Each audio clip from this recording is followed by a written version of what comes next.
Hi viewers. గతంలో మనం పలుసార్లు మాట్లాడుకున్నాం. దేనికైనా ఒక లిమిట్ అనేది ఉంటుంది. ఆ లిమిట్ దాటిన రోజు ఖచ్చితంగా దేవుడు ఏదో ఒక రూపంలో మనకి శిక్ష అనేది విధిస్తాడు అన్నట్టు. ఈరోజు రామ్ గోపాల్ వర్మ విషయంలో కానీ, శ్రీరెడ్డి విషయంలో కానీ, పోసాని కృష్ణమురళి విషయంలో కానీ, ఈరోజు సోషల్ మీడియా యాక్టివిస్టులు అంటూ ఎవరైతే సైకో బ్యాచ్ లాగా ఉన్నారో వైసీపీలో వాళ్ళందరూ కూడా ఆ టైం వచ్చేసింది. గణేష్ గోల్డ్ తాకట్టులో ఉన్న బంగారాన్ని విడిపించి కొనబడును. సంప్రదించండి 9966651144. లిమిట్స్ వాళ్ళు ఎప్పుడో క్రాస్ అయ్యారు. దేవుడు ఇదిగో ఇప్పుడు జస్ట్ కొద్దిసేపు క్రితమే రామ్ గోపాల్ వర్మ ఇంటికి పోలీసులు వెళ్ళారు. ఎవరు? ప్రకాశం జిల్లా మధ్యపాటి పోలీసులు. ఎందుకు?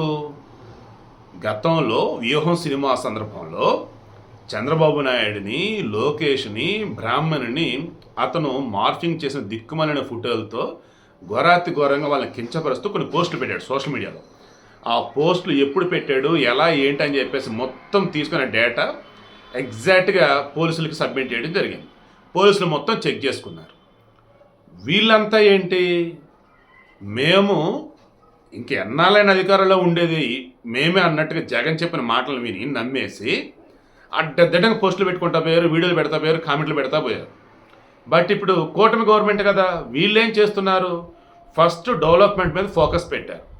ఆ రకంగా పెట్టుబడులకు సంబంధించేసి చంద్రబాబు నాయుడు కానీ, లోకేష్ కానీ, పవన్ కళ్యాణ్ కానీ వాళ్ళు అడుగులు వేస్తున్నారు. పెట్టుబడులు ఆడలేదు వస్తూనే ఉంది. ఈ కార్యకర్తలు ఉన్నారు కదా, వాళ్ళు ఏం చేస్తున్నారు? మా డ్యూటీ మేము చేస్తామంటూ పోలీసులు కూడా పని చెప్పాలి కదా అన్నట్టు వాళ్ళు ఏం చేశారు? మీరు వైసీపీ అధికారంలో ఉన్నప్పుడు ఏ రకంగా అయితే నార్మల్గా జస్ట్ ఒక ప్రభుత్వాన్ని క్వశ్చన్ చేసినా కానీ తీసుకెళ్ళి లోపలేశారు కదా, వైసీపీలు ఎంత ఘోరంగా మాట్లాడారో, బూతులు తిట్టారో అవన్నీ కూడా మేము మీకు ఇస్తున్నాము, మరి వాట్ నెక్స్ట్ అని చెప్పేసి అడుగుతున్నారు. ఇలా రామ్ గోపాల్ వర్మకి సంబంధించి మద్దిపాడులో కేసు నమోదవటం, ఇప్పుడు హైదరాబాద్ వచ్చిన్నారు. అతనికి భారతీయ న్యాయ సంహిత బిఎన్ఎస్ యాక్ట్ దానిలో ప్రకారం సెక్షన్స్ కింద కొన్ని కేసులు ఫైల్ చేస్తున్నారు. దెన్ ఆయనకు నోటీసులు ఇచ్చారు. రేపు 19వ తారీఖు విచారణకు రావాలయ్యా అన్నారు. ఇప్పుడు రామ్ గోపాల్ వర్మ రేపు 19వ తారీఖు ప్రకాశం జిల్లా మద్దిపాడు వెళ్ళాలి, విచారణకు హాజరు కావాలి. ఆ విచారణకు హాజరైన మూమెంట్లో ఆయన చెప్పిన అంశాలను బట్టి ఎఫ్ఐఆర్ ఫైల్ చేసి కోర్టుకు సబ్మిట్ చేస్తే ఇతనికి ఏ శిక్ష పడింది ఏంటనేది బేస్ అయ్యే రామ్ గోపాల్ వర్మ బయట ఉంటాడా, జైల్లో ఉంటాడా, లేదా జరిమానాతో సరిపెడతాడా, లేదంటే అపాలజీ లెటర్ అని తీసుకుంటారా అనేది మొత్తం క్లారిటీ వచ్చింది. ఇక ఇది జస్ట్ ట్రైలర్. పోసాని కృష్ణమురళి, శ్రీరెడ్డిది అయితే ఇక సినిమానే. ఏ రేంజ్లో అంటే రామ్ గోపాల్ వర్మ ఏ రోజు కూడా నోటితో బూతులు తిట్టిందిలా, సోషల్ మీడియాలో కూడా అసభ్యంగా అతను బూతులు తిట్టేది కాదు, పోస్టులు పెట్టాడు తేడాగా. ఆడవారి యొక్క ఫోటోలకి లోకేష్, చంద్రబాబు, పవన్ కళ్యాణ్ మొఖాల వరకు పెట్టేయటం, అండ్ దాన్ని ఎలా చెప్పాలంటే కొంచెం ఎబ్బెట్టుగా ఉండే పోస్టులు పెడతాం, అండ్ మరీ టూ మచ్ కామెడీ చేద్దామని చెప్పేసి కొంచెం గబ్బు పోస్ట్ ఇలాంటివి పెడుతూ ఉన్నాడు. పోసాని కృష్ణ పచ్చి బూతులు కదా. పవన్ కళ్యాణ్ కొడక అన్నాడు, వాళ్ళ ఇంట్లో ఆడవాళ్ళు తబ్బు అసలు చెప్పలేం సార్. అసలు అవైతే పచ్చి బూతులు ఘోరాతి ఘోరం.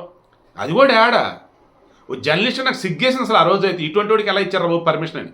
సోమాజి కూడా ప్రెస్ క్లబ్లో మరలా అది కూడా ఆ పోసాని కృష్ణమురళి పచ్చి బూతులు ఘోరాతి ఘోరంగా మాట్లాడింది. అది ఒకసారి ఆయనకి AP film chamber of commerce తరఫున లేదంటే ఏపీ ఫిల్మ్ ఫెడరేషన్ తరఫున చైర్మన్ పోస్ట్ అది ఇచ్చారు. ఏపీ ఫిల్మ్ ఫెడరేషన్ అనుకుంటా గవర్నమెంట్ సైడ్ నుంచి పోస్ట్ ఇచ్చారు. ఏ రోజు సినిమాలకు సంబంధించి అతను మాట్లాడింది లేదు. ఏ కాడికి పవన్ కళ్యాణ్ తిట్టాలి, చంద్రబాబుని తిట్టాలి, నేను కమ్మోడిని, కమ్మ కులంలో అనవసరంగా పుట్టాను, ఆ చంద్రబాబు నాయుడు అదే కమ్మ కులంలో పుట్టాడంటూ కమ్మ కులాన్ని తక్కువ చేయించాడు ఇతని చేత. అండ్ పవన్ కళ్యాణ్ని, లోకేష్ని, చంద్రబాబు నాయుడు ఘోరంగా తిట్టించాడు ఇతని చేత. చివరికి చిరంజీవి గారిని సైతం వదలకుండా ఇతను తక్కువ చేసి మాట్లాడాడు పోసాని కృష్ణమురళి. ఇలా చెప్పుకుంటూ పోసాని మీద ఆల్రెడీ కేసులు ఫైల్ అయినాయి. రాజమహేంద్రవరంలో జనసేన వాళ్ళు పెట్టారు. ఇక మరికొన్ని చోట్ల ఆల్రెడీ ఆ లిస్టులో ఉన్నారు. సో ఈ మూమెంట్లో చెక్ చేస్తే అతను చేసిన వాటికి సంబంధించి చూస్తే నోటీసులు ఇచ్చి విజయరామని పిలవటం కాదు, అరెస్ట్ చేసి లోపల వేయాల్సిందే. ఆల్రెడీ ఒక వర్ర రవీంద్ర రెడ్డి కానీ, ఇప్పుడు ఇందాక అమ్మడి రాంబాబుల ఇంట్లో అతను అరెస్ట్ చేశాడు రాజశేఖర రెడ్డిని, అతను కానీ ఇంకొంతమంది ఉన్నారు. సజ్జల భార్గవ రెడ్డి అతనికి ఏకంగా లుక్అవుట్ నోటీసులే జారీ చేస్తారు. అతని ఎస్సీ ఎస్టీ అట్రాసిటీ కేసే నమోదైంది. ఎందుకు? వాళ్ళు ఆ రకంగా చెలరేగారు అధికారంలో ఉన్నప్పుడు. అరే చివరికి అధికారం పోయిన తర్వాత స్వామి కూటమి గవర్నమెంట్ వచ్చా కూడా వాళ్ళు ఘోరంగా పోస్టులు పెడితే, ఘోరంగా మాట్లాడితే అంతెందుకే బాబు, నిన్న కూడా పోసాని కృష్ణమురళి ఘోరంగా మాట్లాడలా. మళ్ళీ ఇక్కడ ఒక రియలైజేషన్, నేను ఏ రోజైనా అసభ్యంగా అన్నానా, నేను ఏ రోజైనా ఎవరైనా దూషించానంటూ సొల్లు కబుర్లు. ఇది పోసాని కృష్ణమురళి కథ. సినిమా ఖాయం, ఏ రకంగా జైల్లో. ఇక శ్రీరెడ్డి, లోకేష్ గారు క్షమించండి, పవన్ కళ్యాణ్ గారు క్షమించండి, చంద్రబాబు గారు క్షమించండి, నేనా పెళ్ళి పెటాకులు ఏమి లేకుండా ఉన్నా, వదిలేండి. ఇంకా నేను కాదండి, శ్రీరెడ్డి అసలు ఏందో సాంప్రదాయని సుప్పిని శుద్ధ పోసని అంటూ ఓ వీడియో మనం రిలీజ్ చేసింది. ఆ తర్వాత ఇంకో వీడియో రిలీజ్ చేసింది. బాబు మాదేం లేదయ్యా, సజ్జల భార్గవరెడ్డి చెప్తే చేసాము, బాబు నాదేం లేదయ్యా, వైసీపీలు డబ్బులు చేయమంటే అది చేశాను, నన్ను వదిలేయండి. జులై సినిమాన చివరిలో అల్లు అర్జున్ అండ్ మన విలన్ ఉంటాడు కదా సోను సూద్, అక్కడ అల్లు అర్జున్కి ఆల్మోస్ట్ సోను సూద్ని చంపేసే ఇది. సోను సూద్ వచ్చేసి బాబు నీకు ఆ దండకు నన్ను వదిలే, నా దండ నేను చూసుకుంటా అంటాడు. అంటే నువ్వే గెలిచారా బాబు నన్ను వదిలే అన్నట్టు. అంత సీన్ లేదని చెప్పేసి ఇంకా చంపాల్సిందిగా చంపేస్తారు అనుకుంటే వేరే విషయం.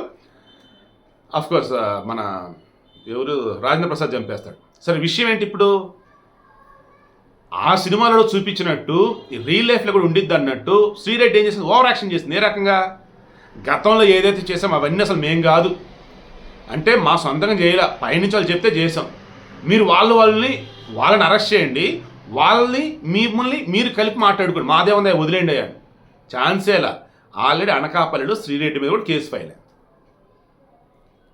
ఎంత దారుణంగా ప్రజెంట్ హోంమంత్రి అనితని ఘోరంగా మాట్లాడిందో, పచ్చబూతులు అసలు. ఇదైతే శ్రీరెడ్డి బ్రాహ్మణిని, భువనేశ్వరిని, పవన్ కళ్యాణ్ని, లోకేష్ని, చంద్రబాబుని, ఓరే దేవుడా, అది నోరా లేదన్నప్పుడు మున్సిపాలిటీ చెత్త బండా, లేదన్నప్పుడు డ్రైనేజా, ఇంకా ఏదో కూడా తెలియదు అనమాట. అంత ఘోరంగా మాట్లాడి.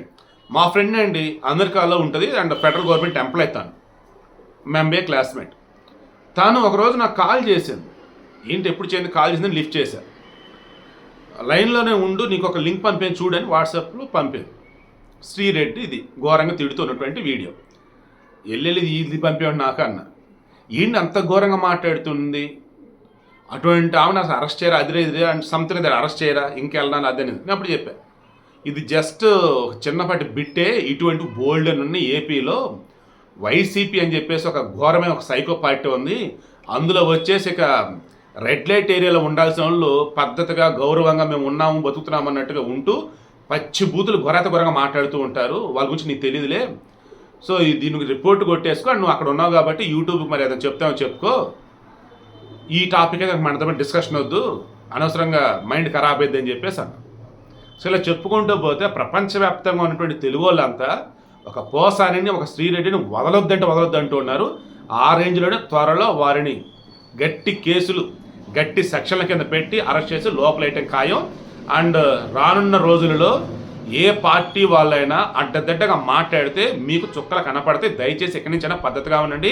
క్లియర్గా చంద్రబాబు సైతం చెప్పున్నారు, ఏ పార్టీ వాళ్ళైనా కానీ ఆడవారి గురించి అసభ్యంగా మాట్లాడితే పోస్టులు పెడితే ఊరుకునేది లేదు అన్నారు. సో నేను కూడా అదే చెప్తున్నాను, మీరు ఏ పార్టీ అయినా కావచ్చు కదా, ఇక్కడి నుంచైనా పద్ధతిగా అయితే ఉండండి.